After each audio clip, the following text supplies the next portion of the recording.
कौमें अपने हीरोज़ को, अपने असलाफ को और उनकी बाकियात को हमेशा इज़्ज़त व एहतराम के साथ महफूज रखती हैं। वो याद रखते हैं कि कैसे उन्होंने उनके लिए कारहाय नुमाया अंजाम दिए, कुर्बानियाँ दी। इस वक्त मैं मौजूद हूँ भाटी गेट और यहाँ आने का मकसद है आपको दिखाया जाए कि शायर मशरक अल्लामा मोहम्मद इकबाल कहाँ रहते थे, किधर गुजर बसर करते थे, उनका उठना बैठना कहाँ था। तो आइए जनाब आपको दिखाते हैं उनकी रिहाइशगाह।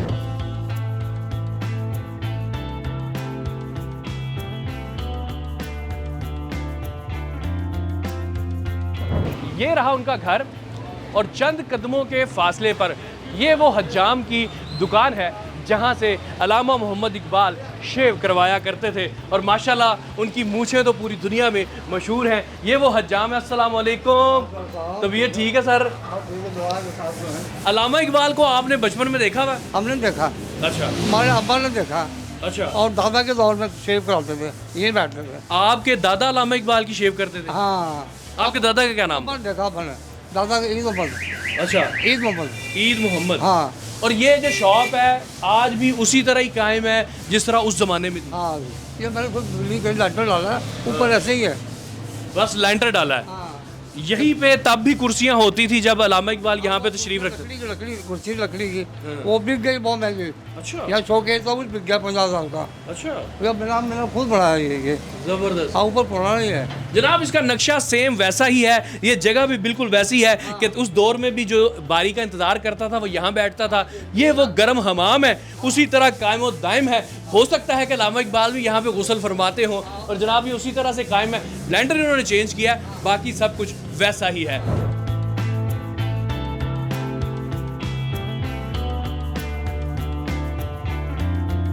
निगाहे फ़कीर में शान सिकंदरी क्या है, खिराज की जो गदा हो वो कैसरी क्या है। मैं जिस थड़े के ऊपर इस वक्त मौजूद हूँ, कहा जाता है कि अल्लामा मोहम्मद इकबाल रहमतुल्लाह अलैह ने अपनी शायरी का आगाज़ इसी थड़े से किया था और ये जनाब उनकी रिहाइशगाह है। आज भी अपने असार के साथ, अपनी बाकियात के साथ कायमो दायम है। हकीमा वाला बाज़ार में ये रिहाइश मौजूद है। आज भी इसके दरवाज़े पे जो नेम प्लेट नस्ब है वो जावेद इकबाल साहब के नाम की है और जनाब अभी भी यहाँ पर लोग रिहाइश पजीर हैं और अल्लामा इकबाल की यादें जो हैं वो ताज़ा हो रही हैं।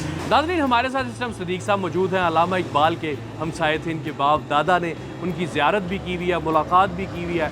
सदीक साहब मैनूं दसो, ये वाकई वही थड़ा है जिथे अल्लामा इकबाल ने शायरी की थी? ਕੀਤੀ ਤੇ ਹੀ ਹੈ, ਇਹਦੇ 'ਚ ਕੋਈ ਸ਼ੱਕ ਨਹੀਂ ਹੈਗਾ। ਯਾਰ ਤੋਂ ਮਹੱਲੇਦਾਰ ਬਹਿ ਜਾਂਦੇ ਸਨ, ਜਿਵੇਂ ਹੁਣ ਵੀ ਕਰਚਲ ਇੰਝ ਹੀ ਹੈ ਸਾਡਾ, ਇੰਝ ਹੀ ਥਰਿਆਂ ਤੇ ਬਹਿ ਜਾਣਾ।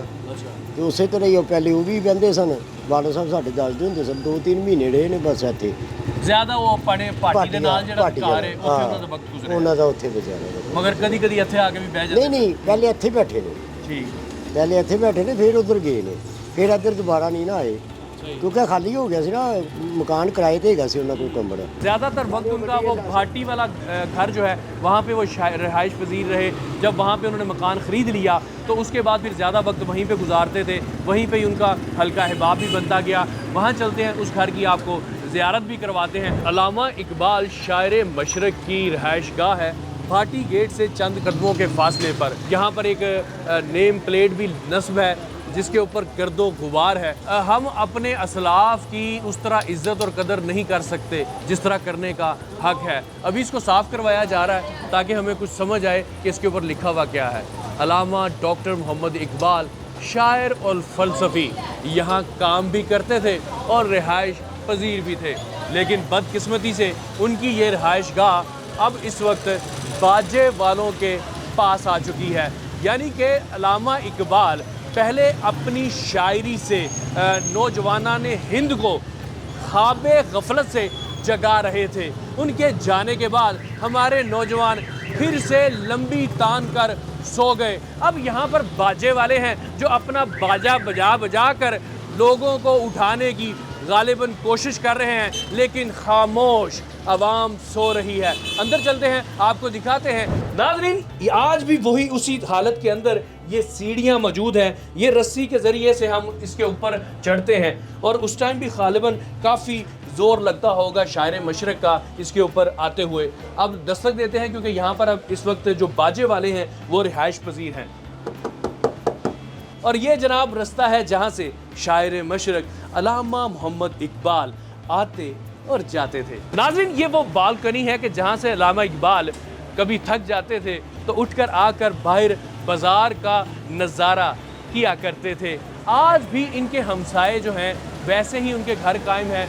शायद गालिबन डॉक्टर इकबाल भी जब बालकनी में खड़े होते होंगे तो हेलो हाय तो सबसे करते होंगे। आज भी वही नज़ारे हैं, उसी तरह से ये बालकनियाँ लकड़ी से बनी हुई हैं और जनाब यहाँ पे वो मंज़र पेश करती हैं। लेकिन दुख है इस बात का, खून के आंसू रोता है दिल कि जब हम ये सोचते हैं, देखते हैं कि यार अल्लामा इकबाल जिनका एहसान अजीम है हम पर कि उन्होंने हमारी सोई हुई कौम को जगाया, और शायर मशरक़ का वो मुकाम जब उनका नाम लेते हैं तो एक अदब एहतराम हमारे दिल में जाग जाता है। लेकिन हालत ये है कि उनको बजाय इसके कि ये उनका ये आसार कदीमा और पाकिस्तान की यादगार है इसको संभाला जाता, लेकिन अनफॉर्चुनेट ये है कि नहीं। ये वो वॉशरूम है जहाँ पे वो गुस्ल किया करते थे, आज भी उसी हालत में कायम है। छोटा सा वॉशरूम है, ऊपर मज़ीद सीढ़ियाँ भी जा रही हैं, यानी कि एक मंजिल ऊपर भी है। और ये वो दरो दीवार जो हैं आज भी उसी हालत में है। गो कि उनका पेंट मेरे ख्याल में चेंज कर दिया गया है, ब्लू में है। यहाँ पर अल्लामा इकबाल की तस्वीर पर हार है और ये कायद आज़म की तस्वीर पर हार है। अब अल्लाह जाने ये उनकी हार है या जीत है। यहाँ पर जो मौजूदा बैंड बाजे वाले हैं उनकी तस्वीर मौजूद हैं, उन्होंने अपनी तस्वीर भी लगाई हुई हैं। और ये जनाब उसी हालत के अंदर मौजूद है अंगीठी, उसके लिए ये जगह बनाई हुई है। यहाँ पर एक खिड़की है, इसमें अपना वो सामान या किताबें रखा करते थे, और आजकल यहाँ पर इन्होंने अपने हिसाब से चीज़ें रखी हुई हैं। ये देखें जनाब, ये वो जगह है कि जहाँ पर उनको आमद हुआ करती थी, आइडियाज़ आते थे, वो फ़लसफ़ा और वो ख़ास चीज़ें जिनसे पूरी दुनिया मुतासर है। और ख़ास तौर पर ईरान के अंदर अल्लामा इकबाल को बहुत माना जाता है क्योंकि वो फ़ारसी के अंदर उन्होंने बहुत कुछ लिखा। अनफॉर्चुनेट ये है कि पाकिस्तानियों ने अपने असलाफ़ की कदर कीमत नहीं की। यहाँ पर ये रहे बड़े बड़े बाजे कि अगर कोई बेहोश भी हो तो एक दफ़ा चलाया जाए तो वो सोया उठ कर बैठ जाए, बल्कि 40-50 घरों तक उठकर बैठ जाएं। और जनाब ये देखें, यहाँ पर दरो दीवार के ऊपर जनाब इस वक्त बाजे ही बाजे हैं। होना तो ये चाहिए था कि या तो ये म्यूज़ियम बन जाता, अल्लामा इकबाल की याद उसको ज़िंदा रखा जाता, लोग यहाँ आते और वो अपने असलाफ़ को, शायर मशरक़ को याद करते। वही दरो दीवार, वही नक्शा उस घर का, लेकिन यहाँ पर रहने वाले जो रहायशी हैं वो चेंज हो चुके हैं। हैदर भाई मेरे साथ हैं, हीरो बैंड के ये मालिक हैं और इस घर के भी इस टाइम ये मालिक हैं। हैदर भाई मुझे बताइएगा कि ये आपने मकान कब ख़रीदा, किससे ख़रीदा? जी हमें अल्हम्दुलिल्लाह 35-40 साल हो गए हैं ये बिल्डिंग को ख़रीदे हुए। ये हमारे जो जिनसे हमने ख़रीदी है ना, उनका नाम है हमायूं गुजर। अच्छा, उनसे हमने ख़रीदी है, हमारे वालिद साहब ने सही उनसे ख़रीदी है। और 35-40 साल हो गए अल्हम्दुलिल्लाह हम इस जगह पे रह चुके। यानी कि अल्लामा इकबाल और उनकी फैमिली और आपके दरमियान सिर्फ एक मालिक आया है? जी एक, उसके बाद से आपके पास ही है? उसके बाद हमारे पास। इसका जो ये नक्शा नज़र आ रहा है, पीछे एक छोटा सा कमरा है, ये है, फिर आगे बालकोनी है, ऊपर क्या क्या है? ऊपर भी एक कमरा है। अच्छा जी, आपने इसको चेंज नहीं किया? चेंज नहीं किया, ये बाकायदा ये वाल सिटी वालों ने ना ये छतें वगैरह बहुत ही कमज़ोर हो गई, खस्ता हो गई, जिसकी वजह से ये उन्होंने दोबारा जो है ना उन्होंने तमीर की है छतें भी। सही, तो ये बालें वगैरह बहुत ही ज़्यादा ख़राब हो गए थे, सही, उन्होंने वाल सीटों वालों ने उन्होंने चेंज किया है। और ये दीवारें वैसे ही हैं जिस तरह हैं, इनकी मरम्मत की है उन्होंने। तो ये दरवाजे भी वैसे ही हैं, ये सब जो है ना वो अल्लामा इकबाल। ये अभी मैं देख रहा हूँ कि खिड़कियों और दरवाज़ों का जो कलर है ब्लू है। हाँ जी, जब आपने ख़रीदा था तब कौन से कलर में थी? पहले तो है था तकरीबन ब्राउन रंग का था। अच्छा, कलर आपने चेंज जी, किया? वो हमारे उस्ताद जी थे बाबा जी फ़कीर हुसैन साहब। अच्छा, हमारा काम था हीरो बैंड का। सही, तो एक दफ़ा मेरे वालिद साहब ने ना ये पेंट जो है ना वो चेंज कर दिया, अच्छा, जिसकी वजह से हमारा कारोबार जो है ना वो बंद हो गया। क्योंकि वो वली थे अल्लाह के, कि उन्होंने कहा कि यार बेटा जो आपने रंग चेंज किया ना ये गलत किया है, अच्छा, जिसकी वजह से हमारा कारोबार बंद हो गया था। दोबारा फिर ये ब्लू और वाइट किया, फिर अल्लाह की शुक्र से अल्हम्दुलिल्लाह फिर हमारा कारोबार चल रहा। एक वक्त था जब शायर मशरक़ अल्लामा मोहम्मद इकबाल रहमतुल्लाह अलैह यहाँ पर बैठते थे, लिखते थे, एक ख़ास उनकी कैफियत होती थी, वो भी अल्लाह के वलियों में उनका शुमार होता है। तो आपको ये फीलिंग आती है कि यार इतने बड़े बंदे की रिहाइशगाह में हम बाजे बजा रहे हैं? जी, हमें ये सबसे अल्लाह पाक का ये शुक्र है कि वो अल्लाह के वली हैं कि ये जगह हर बंदे को नसीब नहीं होती, और हमें बहुत ही इधर बैठ के सुकून मिलता है। अच्छा। और काफ़ी लोग यूके से, अमेरिका से, लंदन से विज़िट करने के लिए जब आते हैं ना, तो इधर हमारी दुकान पे भी आते हैं। यानी कि इस घर को अब आप दुकान समझते हैं या ऑफिस समझते हैं? ऑफिस, जी जी, जहाँ पे आपकी रिहर्सल होती है, बाजे भी बजाए जाते हैं, नई धुनें तैयार होती हैं। ऐसे ही। और ये वो जगह जहाँ पे नई नई आमद होती थी अल्लामा इकबाल को, बिल्कुल। अब आपकी धुनें तैयार होती हैं। जी जी। हैदर भाई हमारे साथ हैं जनाब, ऊपर भी चलते हैं और देखते हैं। जनाब ये मैं पहली मंजिल से अल्लामा इकबाल के घर की दूसरी मंजिल पे जा रहा हूँ और आप देख रहे हैं कि सीढ़ियाँ, उनमें अभी भी लकड़ियों का इस्तेमाल है। पुराने ज़माने में ऐसे ही जो पायदान होते थे सीढ़ियों के, ऐसे बनाए जाते थे। वाह जी वाह। और यहाँ पर जनाब आप देख सकते हैं कि एक खुला सा छत है और यहाँ से खुला आसमान भी नज़र आ रहा है। काफ़ी चीज़ें जो हैं वो चेंज हो चुकी हैं। अच्छा, ये वॉशरूम आपने अब बनाया, पहले नहीं था? पहले ये पहले का ही है, अल्लामा इकबाल के दौर का ही है? जी जी। जनाब ये यहाँ पे एक और वॉशरूम है, एक नीचे है और ये फिर ऊपर सीढ़ियाँ जा रही हैं। ये फाइनल छत है और इसकी सीढ़ियाँ भी पुराने अंदाज में बनी हुई हैं, बड़े बड़े पायदान है। आप एक दफ़ा ऊपर आते हैं तो आपको एहसास होता है कि आप बुलंदी पर चढ़ रहे हैं। और जनाब ये वो अंदरून लाहौर है जहाँ पर आपको पुरानी यादें ताज़ा होती हैं। ये देखें, ये बाले, ये अल्लामा इकबाल के दौर के बाले हैं और जनाब ये स्पेयर हो गए हैं और आपने यहाँ पर निकाल के रख दिए हैं। और जनाब आप देख सकते हैं कि इतने साल गुजर गए लेकिन ये लकड़ी कितनी शानदार है कि अभी भी अपनी हालात।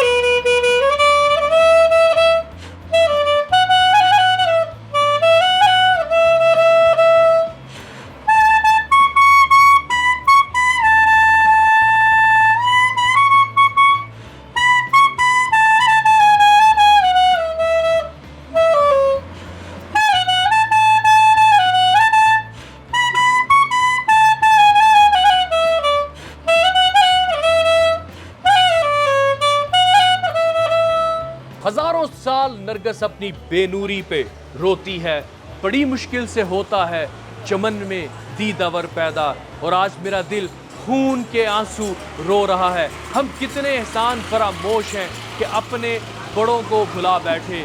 शायर मशरक़ जिनकी पूरी दुनिया में इज्जत और एहतराम किया जाता है, जिनकी शायरी को माना जाता है, जाना जाता है, और हमारा ये हाल है कि आज उनकी रिहाइशगाह में यहाँ पे बैंड बाजे वालों का रहन सहन है और बाजे बजाए जा रहे हैं। क्या ये हकदार है ये घर इस चीज़ का कि उसके साथ ये सलूक किया जाए? होना तो ये चाहिए था कि इसको प्रिजर्व किया जाता, एक म्यूज़ियम की शक्ल दी जाती, क्योंकि ये जुड़ी हुई यादें हैं अल्लामा इकबाल की इस घर के साथ। लेकिन बदकिस्मती से कहना पड़ रहा है कि बहुत अफसोस हुआ।